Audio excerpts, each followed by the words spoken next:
샬롬, 주의 사랑과 은총이 오늘도 여러분의 삶 가운데 함께하기를 주님의 이름으로 축원합니다. 오늘 우리가 함께 묵상하실 말씀은 골로새서 1장 7절부터 10절까지 말씀이 되겠습니다. 자, 골로새 교회에서 에바브라라고 하는 인물이 있습니다. 이 인물은요, 사도 바울의 동역자일 뿐만 아니라 그리스도의 신실한 일꾼으로 소개되고 있습니다. 그는 골로새 교회의 상황을 당시 로마에 갇혀 있었던 사도 바울에게 알려준 인물이기도 합니다. 골로새 교회 소식을 들은 사도 바울은 그 들은 날부터 그치지 않고 교회를 위해서 기도하였다라고 하였습니다. 자, 이렇게 기도로 연결되는 것이 바로 교회의 모습이고, 이런 모습은 참으로 중요하다고 하겠습니다. 자, 이어서 사도 바울이 골로새 교회를 향한 기도의 내용이 나오죠. 자, 그 일부분이 이제 9절, 10절 말씀에 나와 있습니다.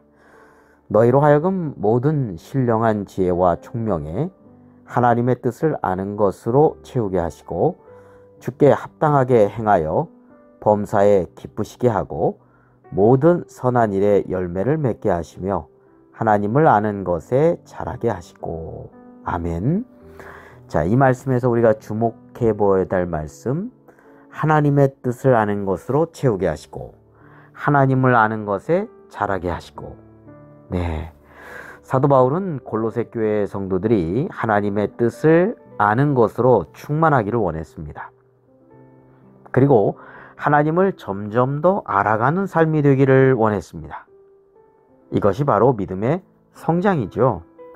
그리고 이러한 믿음의 성장은 범사에 하나님을 기쁘시게 하는 삶이요, 또한 선한 일에 열매를 맺게 하는 삶이다 라고 말씀하고 있습니다.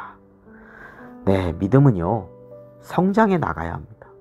다시 말해서 하나님의 뜻을 알고 하나님을 더 알아가는 삶, 점점 더 알아가는 삶이라고 말할 수 있습니다.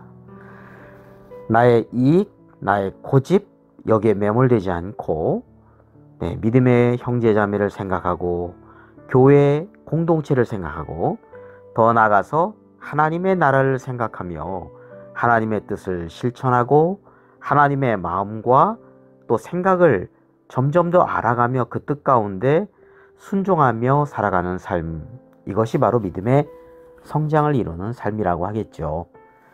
사도 바울은 골로새 교회 성도들이 이렇게 믿음이 성장하게 되기를 기도했는데 그 기도를 그치지 않았다라고 합니다.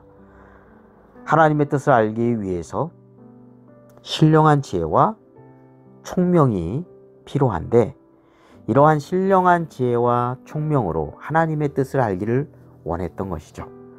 신령한 지혜와 총명은 다른 말로는 위로부터 난 지혜, 이렇게 말씀드릴 수 있겠죠. 또 성령님께서 주시는 지혜, 이렇게도 말할 수 있겠습니다. 야고보서 3장 17절 18절에 이렇게 말씀하고 있습니다.